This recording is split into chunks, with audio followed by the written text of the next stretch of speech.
Hello friends, welcome to TrendTech Guide. Today I'll show you how to find word count in Google Docs. So let's start. First of all, you can see I am here in my Google Docs document. Now to find word count, on the top you'll find these tools. Click on this and over here you'll find this word count. Click on this and here is the word count over here. Here is pages, words, characters excluding space, and everything is available over here.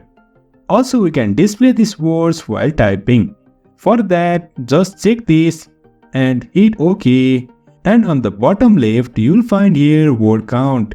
3 page, something something words, something something characters, and something something characters excluding space. And we can also hide this word count. So in this way we can determine word count in Google Docs. So if you find this helpful, don't forget to subscribe. Have a good time